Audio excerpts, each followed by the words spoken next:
Welcome to Real Estate Coaching Radio, America's #1 trusted resource for realtors who demand authentic, real-time coaching.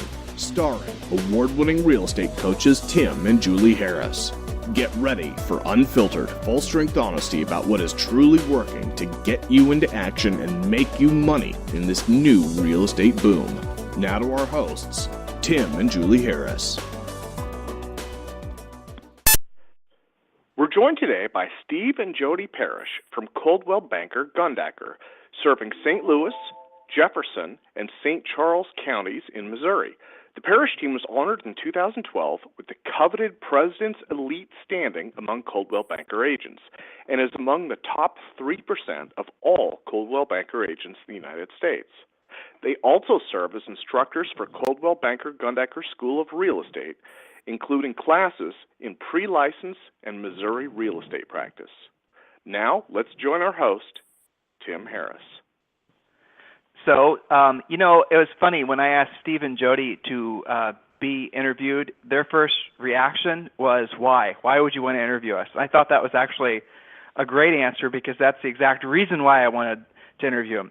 They sell over 100 houses per year.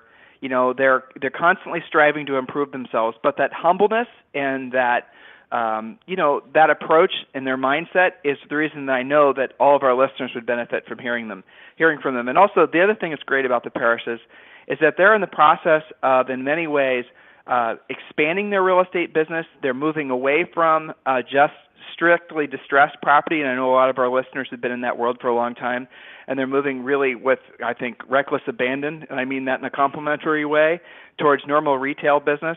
So there's a lot of little pieces of wisdom, a lot of little pearls, as our mentor Howard Britton used to say.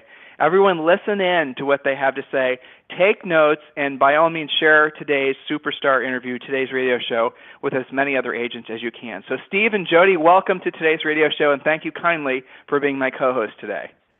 Hi, Tim. Thanks, Tim. Thanks for having us. Yeah, we appreciate it. Sure. So do you guys remember when you reacted that way, right? When you said, well, why is it that you want to interview us? And why? Absolutely. I gave our listeners my perspective on why, but why did you ask the question? Why was that a surprise to you?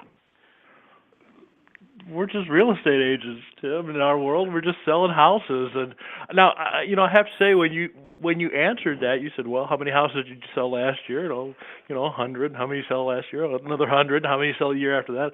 Another 100. Okay, it made sense to us, but but we're There's just that, real estate right? agents selling houses. Yeah. Well, I mean, so that's really the bottom line, though. I mean, you're focused on, your mindset is very clear. Your job is to perform a service for your sellers and your buyers, and you guys have consistently sold, triple-digit numbers of homes every year, year in and year out. So, kind of a general question to start out with. A lot of listeners will be listening, and they're thinking, "Oh my gosh, 100 houses per year, that's become their new norm." What's the mindset that goes along with going from, say, for example, an agent that's maybe struggling to get beyond 25 units? That's a typical issue that agents have. They'll join coaching and they say, "I want to be at 25. I'm at 25 units, and I want to learn how to get to 100 units per year." Any little suggestions you guys can give to folks that are in that situation, how they can, break out of that world of 25 units per year? I think for us it became, this is our job. It really is truly our job. And we've heard that for years, that when you start looking at it as a business, that you sort of make that leap. But the minute we started seeing this as this is our job, we get up in the morning and we go to our job, we sort of made that transition. Steve, can you elaborate on that? Well, yeah, go ahead. Sorry. I think we get a little bit tenacious in what we do. We spend a lot of hours doing this, but we like to stay focused. One of the main things that we do is every quarter we try to go to a hotel and take 2 days there, get away from the phones, get away from the computers, just shut everything down and refocus on what we're doing. Yeah, that's good. I mean, sort of like defragging your mind and making sure you're going in the direction that you intend to go. So Absolutely. You guys are a married couple. How do you have your business set up? That's another thing we get a lot of, folks. How do you work? People ask me that question all the time, actually. How do you work with your wife? So I'm going to ask you guys, how do you work with your spouse? Well, you have to get along. That's a fact, and we do, and we joke. And Tim, we tend to. I think what you called us was the cute couple at one time, but on a business sense, we're in a restructuring phase, as you know as well. And the main thing is we have to segregate some things to Jody, some things to Steve, and we've just gotten to a point now where we have put Jody as the lead generator, and Steve does the support work, administrative, and that clears Jody up so she can just work on getting leads.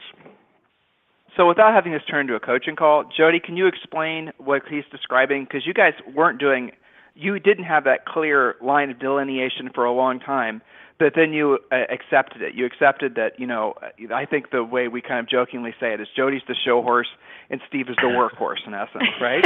So I think you said plow horse. Right, exactly. And that is how we do it. So how does that work, Jody? Where's that break-off happen, and how do you keep from getting into each other's business? Well, my job every single day is to get up and set a listing appointment, and that's my job. And when and basically Steve is doing everything other than that. I'm doing the listing appointments, and I'm the one generating the leads, and Steve takes it from there. Once we set that parameter, I hate to say freed me up because it was very scary, but it freed me up to do nothing but lead generate, and I couldn't make any more excuses. I couldn't say, I have to get this postcard out today, so I can't do my lead generation. So why was it scary? That was interesting. Because I had to do the lead generation. Oh, because so I had no excuse. Jody, so what I'm hearing you say is maybe the busy work was basically your excuse for not doing the other work? It was, and I loved every minute of it. Well, but I mean, so is it when you're, again, I get it. So guys, her schedule, and Jody, correct me on any of these details, is you wake up in the morning, obviously you do your morning ritual, you guys exercise, you're going through a specific set morning routine, and then when you're in work mode, basically, your primary objective every single day is to set a pre-qualified listing appointment, and then obviously in the afternoon is to go take the listing that you set the previous day. Is that in essence what you do? That's your main function in the business? That's exactly what I do. And once we started doing that, it works almost every day. I mean, there are a few days that I haven't gotten an appointment, but not many. Right. That's what I do. How long did it take for you, Jody, going from the person that was kind of just like had her fingers in a lot of different aspects of the business to accepting that your main and most important function in the business was the setting the pre-qualified appointment and taking the listing per day? Guys, you did hear what she said. A listing per day is Jody Parrish's minimum standard. So how long did it take for you to accept that was what you needed to do and then keep yourself in that zone? Once you beat it into me that this was my job. No, come on now. Lovingly coerced is what we call it here at the coaching. Lovingly coerced. Right. Go ahead. Once I got it, it took me about one day. Well, yeah, go ahead, sorry. Yeah, really, once we split everything up and we said, okay, this is my job, I didn't want to let my husband down. I didn't want to let you down. I didn't want to let myself down. This became my job, and that was, as you said, my daily minimum standard, is that I don't stop until I have an appointment.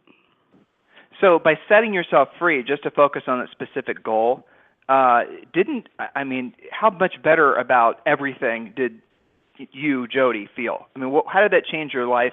How did that change your relationship with the business and even your working relationship with your husband? What happened as a benefit of just having that, of accepting the fact that is your primary objective every single day? Coaching students, are you listening? This is really important stuff because all of you need to be having this mindset shift as well. So Jody, when you accepted that, when you started doing that, how differently do you feel about your job now?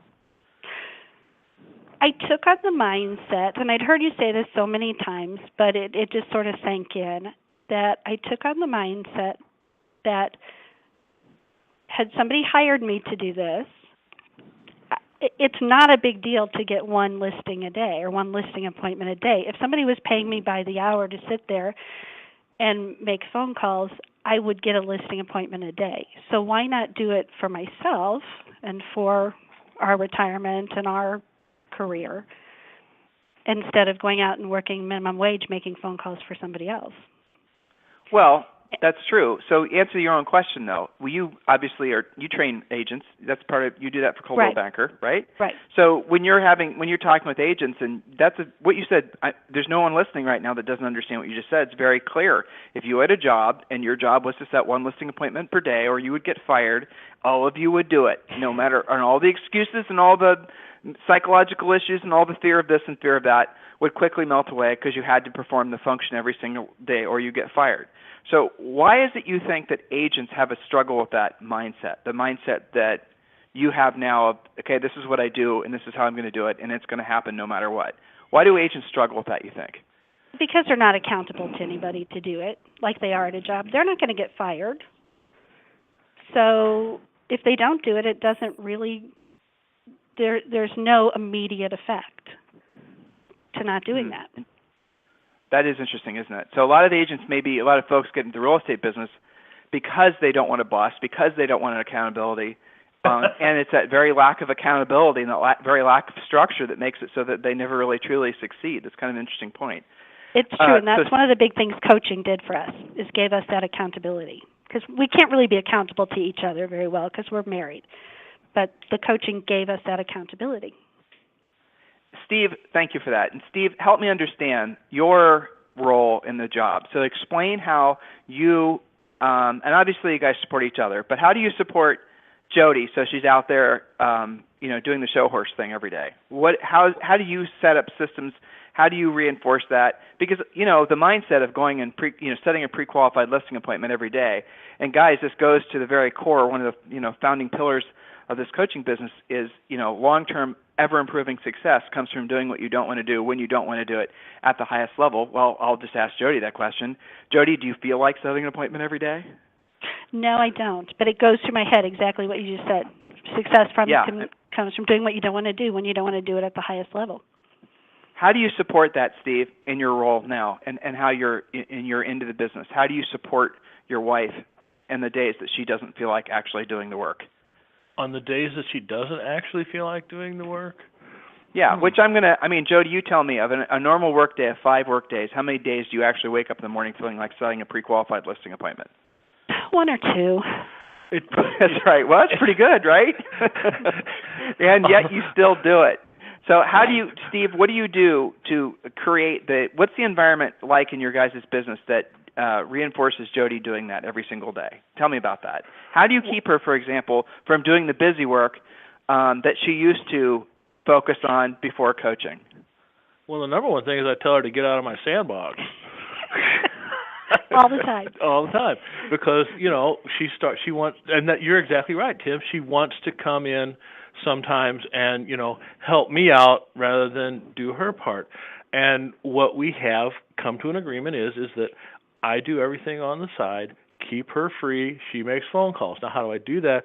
We have set up lists. We have every morning I get up and start a list of what actually has to be done for that day for the properties that are under contract or in process. And then after that, we have a list of everything to complete that goal. So what I try to do is I just try to keep her free from doing any of the administrative work so that all she can do is that. And sometimes, Tim, when she doesn't want to do the work, I just bring her over to my desk and say, well, check out these piles. Which would you rather be doing?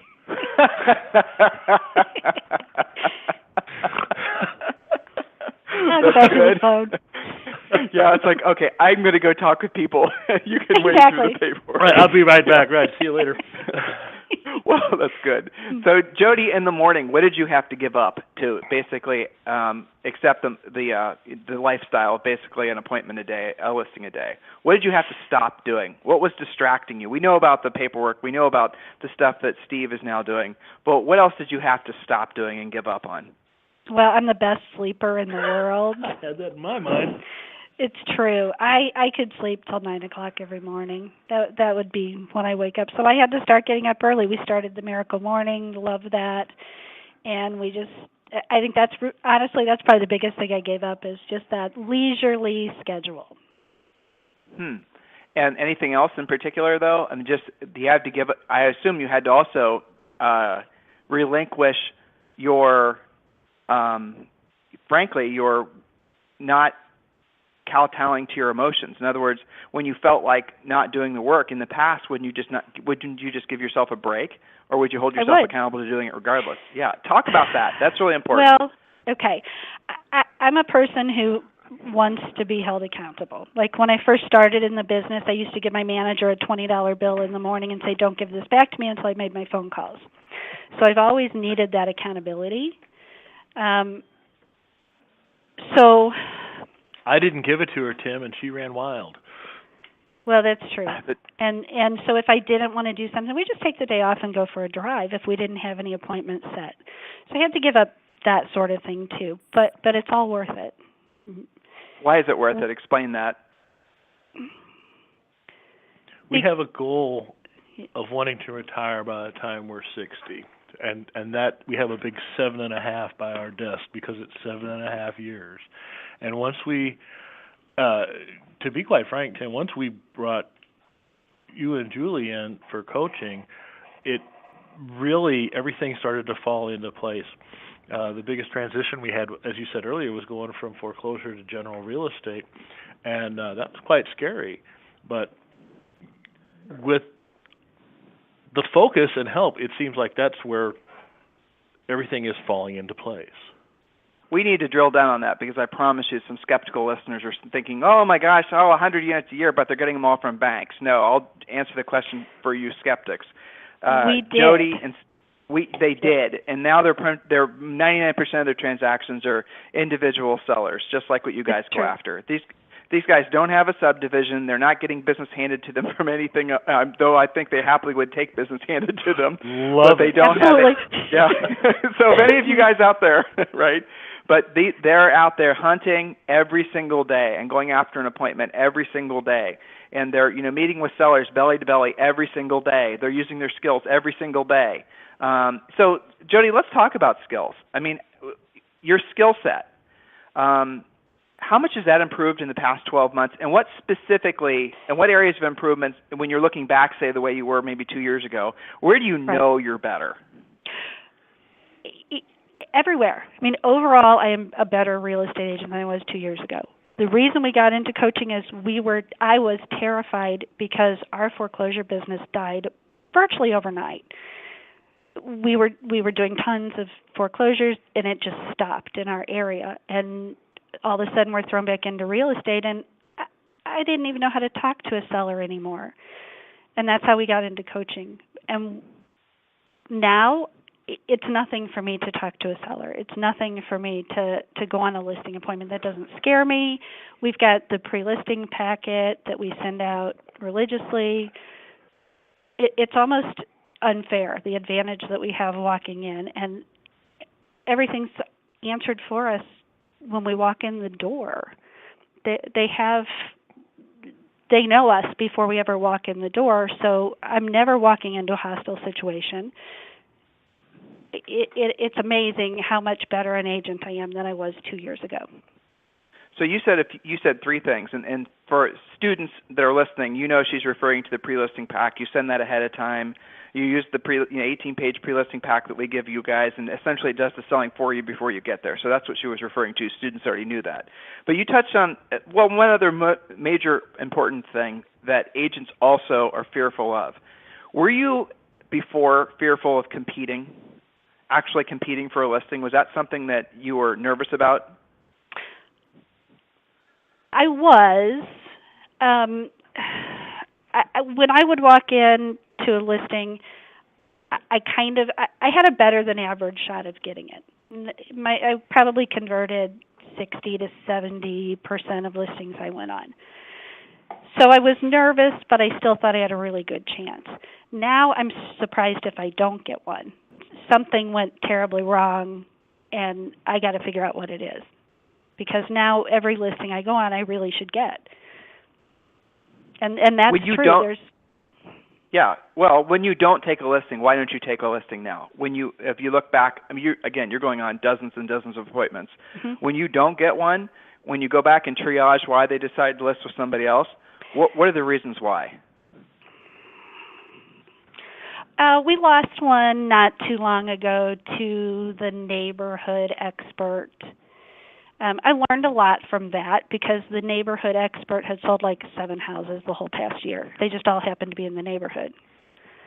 So I added some things to my listing because of that.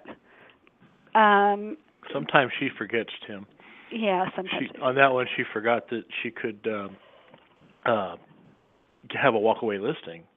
Yeah. In essence, we guarantee our services, and if you don't like it, we will release you. We will release you. Well, but there's also a script to overcome the neighborhood expert thing. But I'm guessing right. in that one in particular, did you pre-qualify ahead of time and know you were competing against a neighborhood expert to know that you had to overcome that objection? No, this was my cockiness, as I sort of just assumed I had this one. So what you're saying, we learn something every time. What I'm hearing, exactly, Jody, what I'm hearing you say basically is when you follow the system, you take the listings, and when you don't follow the system, then you basically walk into a minefield sometimes. Right, it's true. Yeah, that's where I was going too, Tim. It's true. It is true. Well, but we don't lose many, so. Right, she doesn't I come understand, home happy. But so I love what you said, Jody. It's really important. Your mindset used to be that 50 to 60% of the listings that you go on are great. You take them, you're a champion. In most agents' minds, most brokers' minds, you would be, an elite agent. But your mindset now is, I have to take 100% of them. And if I don't, I did something wrong. And I love that when I asked you the question why you didn't take the listing, you didn't try to blame the seller. That's the typical thing agents will do. Well, they listed it at a different price or this or that or the other. In other words, they don't want to take responsibility. When you don't take responsibility for your failures, you won't learn from them and you won't improve. You'll basically just stagnate and your competition will, continue to eat your lunch. So tools in your business, the things that you are absolutely positively in love with that you use in your business on a regular basis, what are the things that you'd never be without? Pre-listing packet. You guys use Mojo, don't you? Yeah, Mojo. Oh, Mojo, yeah, for Mojo. sure. Yeah. And right. actually, so, expireds, I was giving up on expireds before Mojo. I was so frustrated, and Steve can attest to this. I would spend hours a day and maybe talk to 2 or 3 people. And by the time I got a live person, I was frustrated. I'm sure it came across. No. The second we switched to Mojo, from that moment forward, everything changed. And it was night and day between the previous lead provider and Mojo. And it changed everything.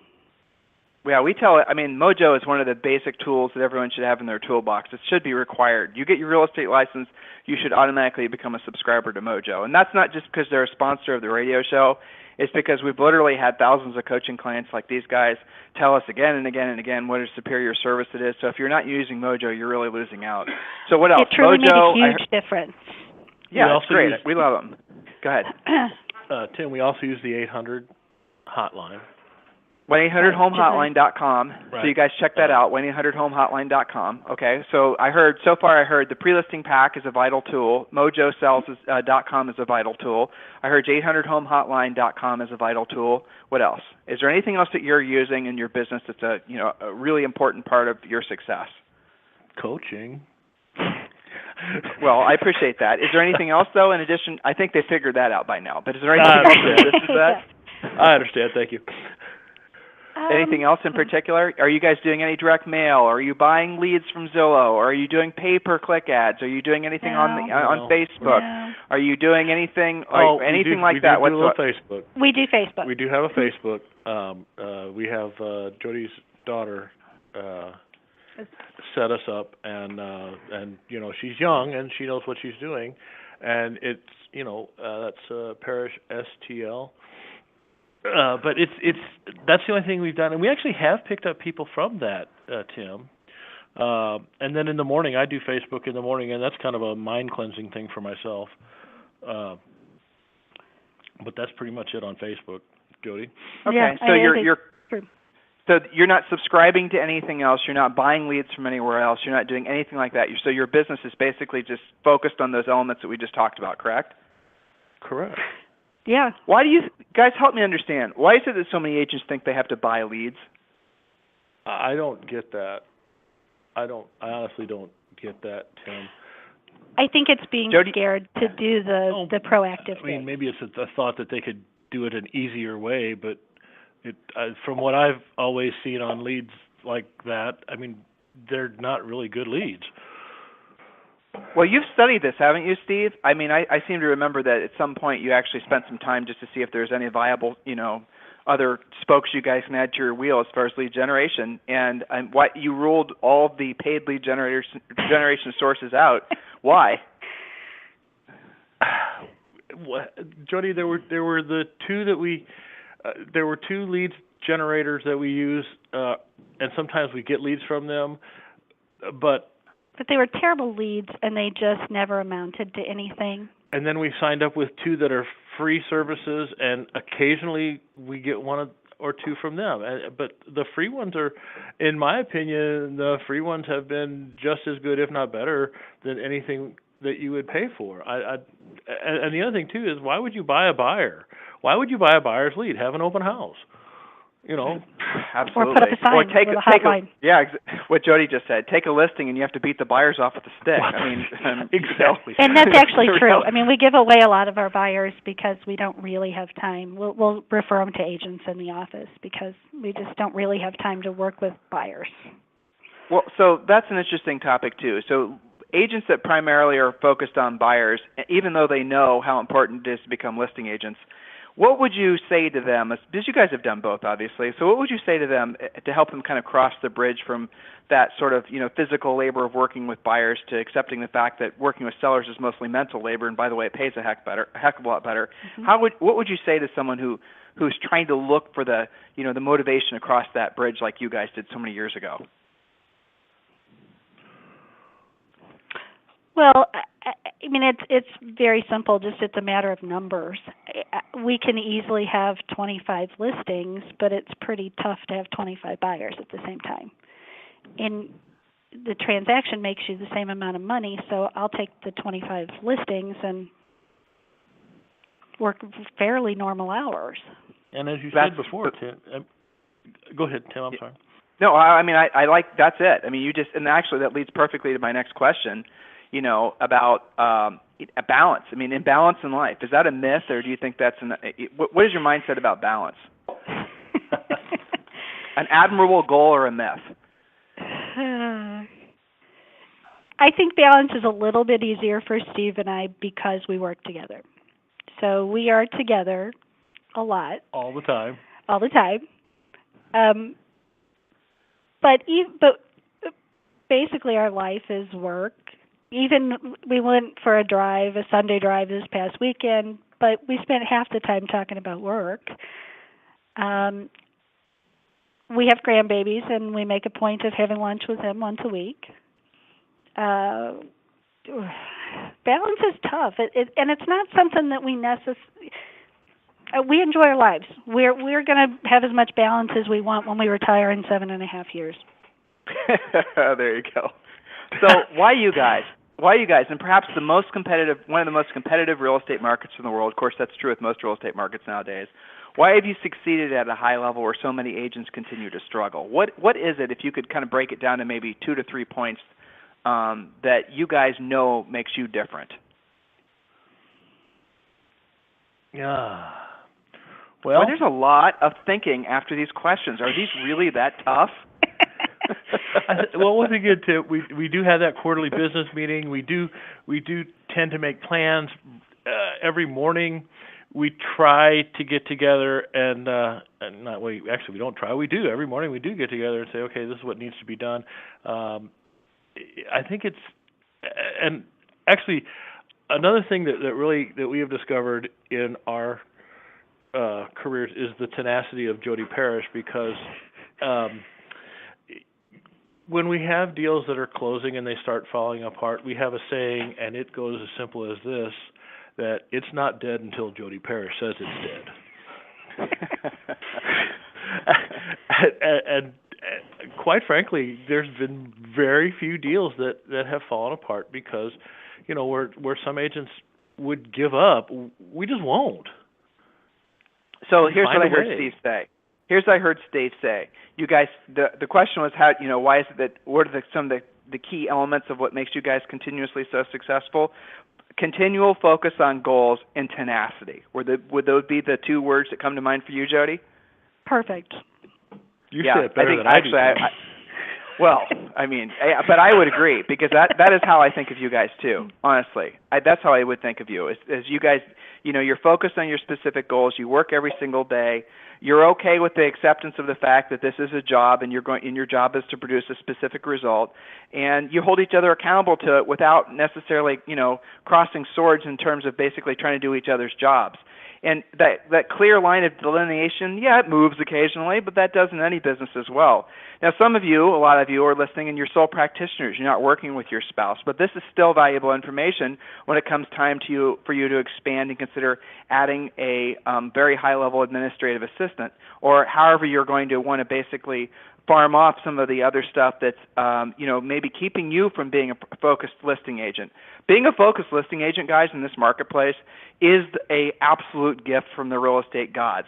And Jody said it well. I mean, the thing that you get as a listing agent is you get leverage. You get your time back. You get a normal work day. You don't have to be at the ebb and call, the constant demanding buyers, and they're always, I want to work then. You're going to have to, as a buyer's agent, work when they're not working, which means, in essence, you're going to be working your normal work day, and then you're going to be working every night and weekend.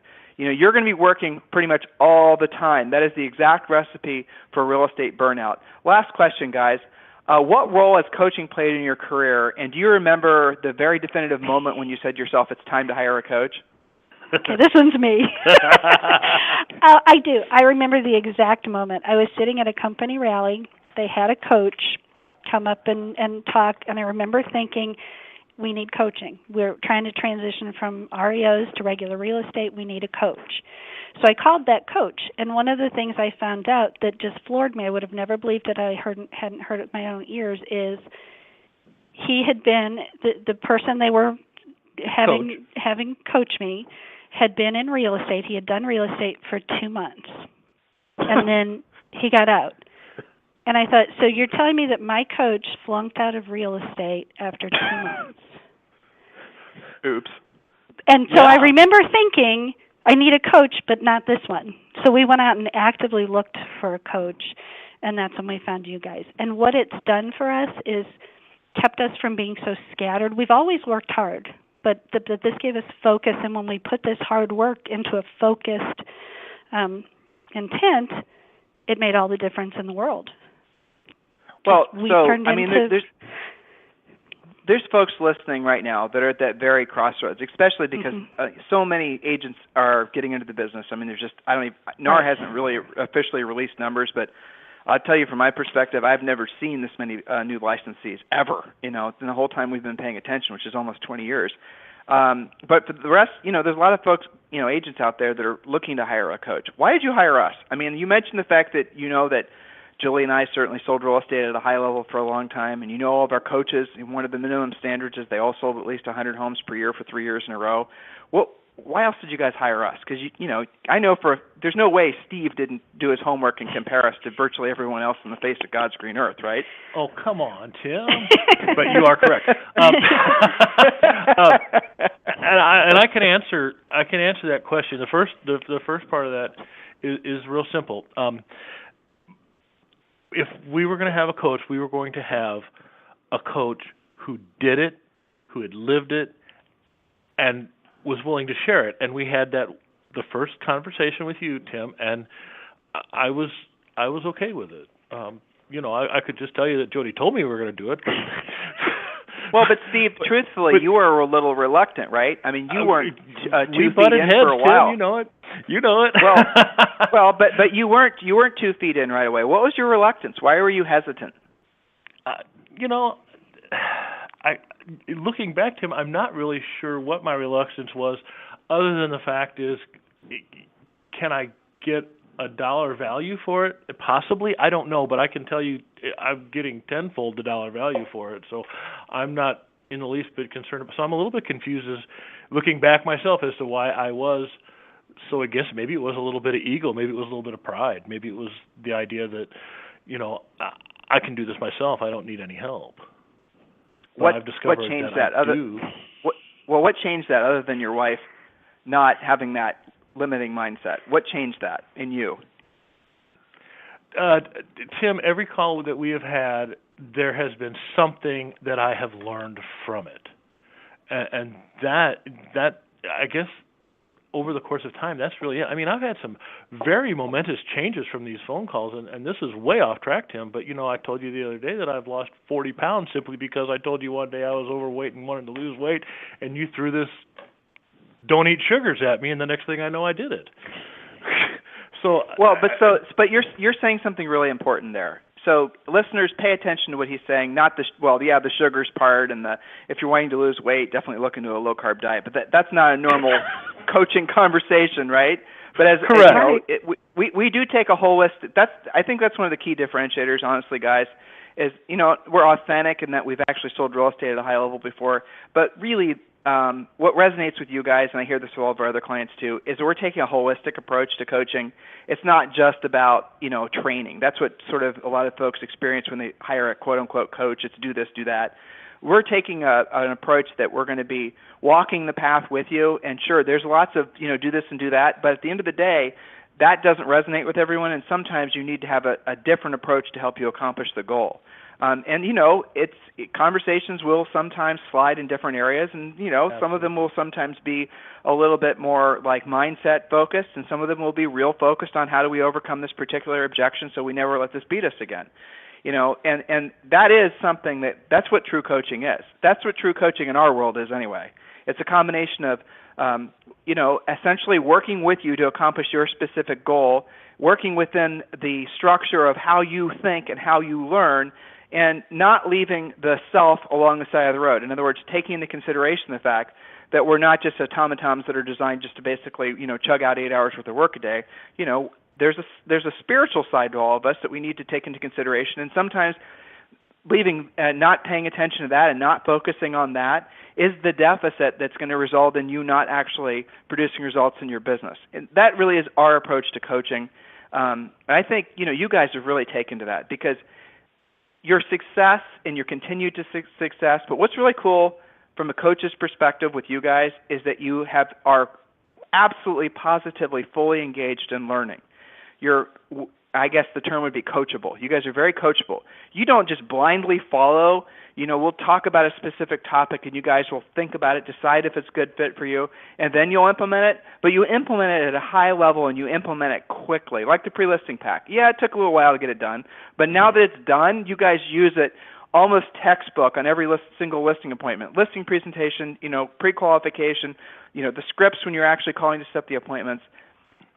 Listeners, especially existing coaching students, listen to what Steve said. A lot of you guys do join coaching. You just start to pay for coaching, and you're still a little skeptical. You're still in this state of, well, you're halfway in and halfway out.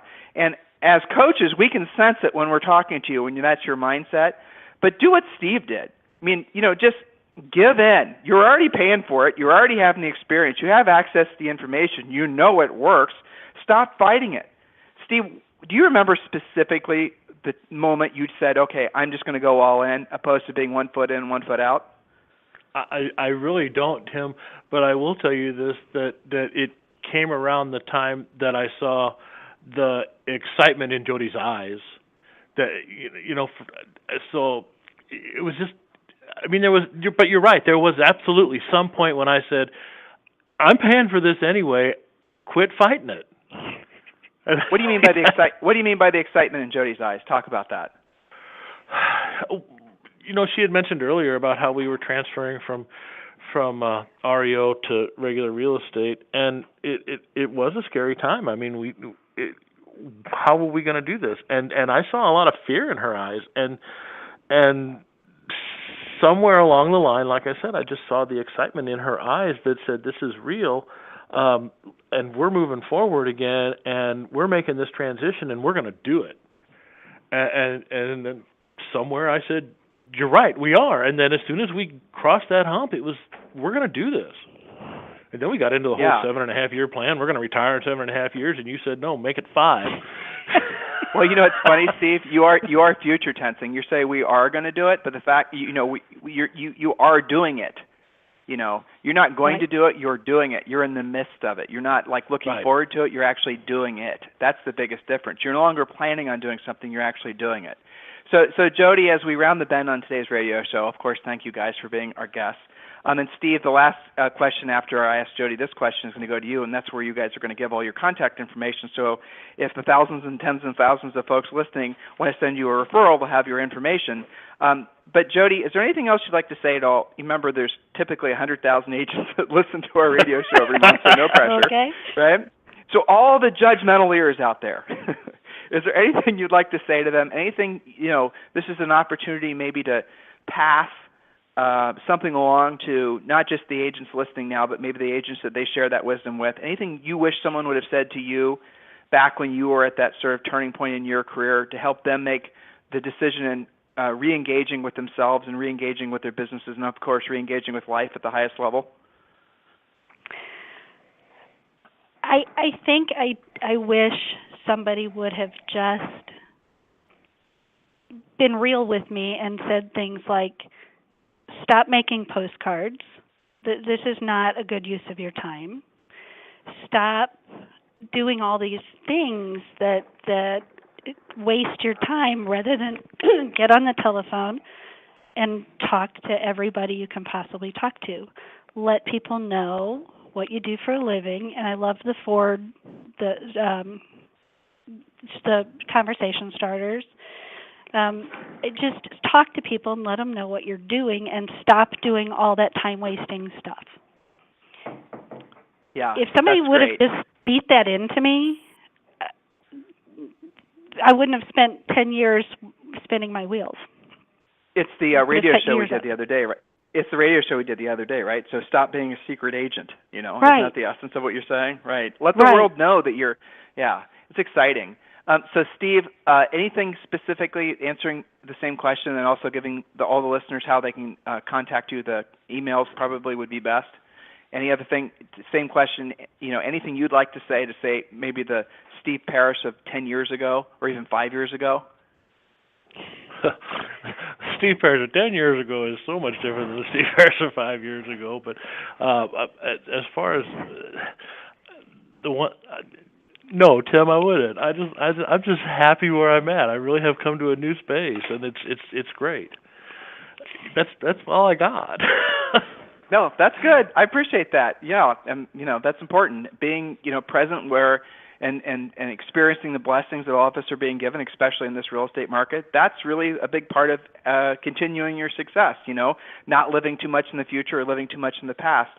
Steve, these guys want to send you referrals. Lots and lots of ready to go, hot, ready to sell, pre-motivated, very motivated sellers. How can they send you those leads? How can they contact you? They can reach us at parrishstl@gmail.com. That's PARRISHSTL@gmail.com or on Facebook.com/ParrishSTL. Perfect. So Steve and Jody Parrish, number one, thank you for the honor of being your coaches. Number two, thank you for being my co-host on the radio show today. And number three, thank you for being so sharing with the truth about what it takes to be successful in the real estate business.